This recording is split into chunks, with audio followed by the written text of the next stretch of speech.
Train वज़ीर आज़म शहबाज शरीफ ते field marshal Syed Asim Munir Iran पहुँच चुके ने। आयतुल्ला खामनाई दी नमाज जनाजा में शिरकत करेंगे। ईरानी वज़ीर दाखिला ते वज़ीर दिफा ने फील्ड मार्शल का इस्तकबाल किया है। इस वक्त साढ़े नाल मौजूद ने सीनियर तज्जियाकार एंकर पर्सन ने शुमाइला न्यास। बहुत शुक्रिया शुमाइला थोड़े वक्त इस वक्त सियासी ते अस्करी क्यादत जी साड़ी ईरान दे विच मौजूद है। शहीद ईरानी शहीद सुप्रीम लीडर आयतुल्ला खामनाई दी नमाज जनाजा में शिरकत जी करने वास्ते मौजूद है कि ये शिरकत पाकिस्तान दी ईरान के हवाले नाल गैर जानिबदार दोस्ताना ते खारिजा पॉलिसी नूं मजीद मजबूत कर सकती है। इस शिरकत नूं तुसी किस नज़र नाल देखते हो, तुहाडा की मौकफ है? देखो, पहली गल तो यह है कि इस तरह जाना और ये दौरा जोड़ा है वो मुकम्मल तौर से जी पाकिस्तानी जी आवाम है ना ਉਹਦੇ ਵੱਲੋਂ भी इजहारे ताज़ियत करने वास्ते एक इजहारे यकजहती करने वास्ते कि भी ਅਸੀਂ ईरान ਦੇ ਨਾਲ खड़े हैं। ਇਹਨੂੰ खास करके आखिरी रसूमात के हवाले नाल अगर देखा जाए तो वह भी दुरुस्त है, लेकिन अगर ज़्यादा ये देखा जाए तो पाकिस्तान सफारती महाज के उत्ते ईरान जो ना वो ये चीज़ दसदा पाया है कि असीं तेरे नाल फुल फ्लैश तरीके नाल खड़ोते हैं। ठीक है, ये पूरा एक सफारती स्टेज पाकिस्तान ने बना दिता है। और वज़ीर आज़म शहबाज शरीफ साहब का जिस तरह उत्थे स्वागत किया गया, जिस तरह उन्होंने वेलकम किया गया पूरी क्यादत को, वो भी इस चीज़ को जाहिर करती है कि ईरान जो है वो भी पाकिस्तान के नाल मुकम्मल तौर से खड़ोता है और इजहार यकजहती भी करता है। जिस तरह कि देखो आयतुल्ला खामनाई शहीद जोड़े ने वो भी पाकिस्तान के बारे बड़ी मुहब्बत का इजहार करते रहे।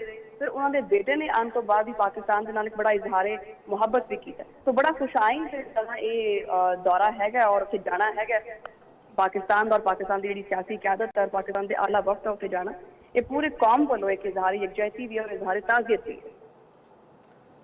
जी शुमाइला न्यास साहिबा, ये फील्ड मार्शल सैयद आसिम मुनीर भी इस वक्त जोड़े ने ईरान दे विच मौजूद ने, तुसी इस शिरकत नूं किस नज़र नाल देखते हो? ते दूसरी गल है कि ये सिक्योरिटी ताउन है इस नूं मजीद वधा सकती है ईरान ते पाकिस्तान के दरमियान?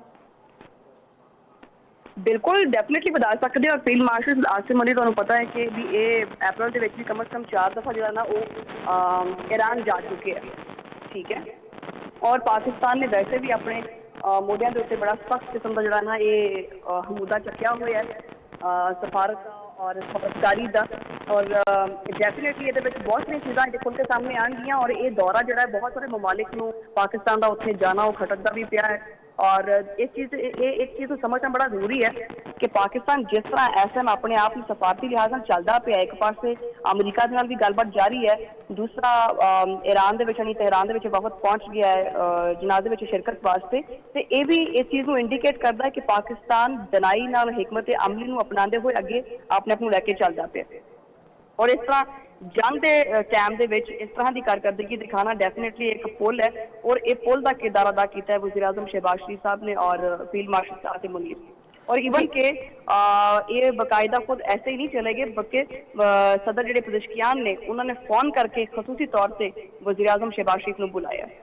जी इत्थे मेरा यही सवाल है कि पाकिस्तान की शिरकत जी है ईरान ने इस स्ट्रैटेजिक सिग्नल नूं किस तरह लियावेगा? ते दूसरी गल है कि पाकिस्तान गैर जानिबदार दा जिहड़ा बयानिया है वो मजबूत है इस वक्त? पाकिस्तान का बयानिया डेफिनेटली बड़ा मजबूत है और ईरान नूं इस चीज़ के बारे चंगी तरह पता है कि जी पाकिस्तान जो ना वो साडे नाल किस तरह चलता पाया किस तरह नहीं। सो जिस तरह का ये वक्त नजर आ रहा और देखने जो बॉडी लैंग्वेज लगती पई है ਉਹਦੇ ਵਿੱਚੋਂ मुकम्मल एक एतमाद का इजहार किया पे ईरानी क्यादत वालों की। जी शुमाइला साहिबा, पाकिस्तान की शिरकत नूं तुसी जिहड़ा अमरीका ते भारत का की रद्द-ए-अमल हो सकता है इस ते?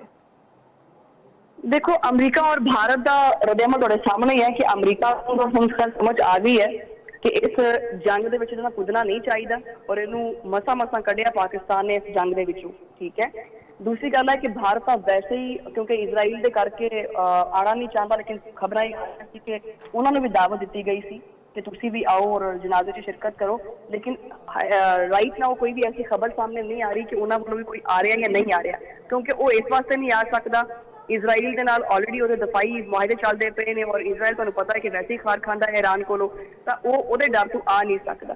तो ये इंपैक्ट अगर अमरीका वालों देखा जाए तो अमरीका हुण इन्नी अकल रखता है कि उन्होंने पता है कि भी दुनिया जी है वो बंदूकों नाल हुण बंब गोले बरूद नाल नहीं चलती, गलबात दे नाल मसले का हल कढ़ना हुंदा और वैसे भी अमरीका के उत्ते बहुत सारी तलवारां लटकदियां पईयां। सो अमरीका नूं कोई खास प्रॉब्लम नहीं हैगी, इजराइल और भारत को बहुत प्रॉब्लम है पाकिस्तान के उत्थे जाने वाली।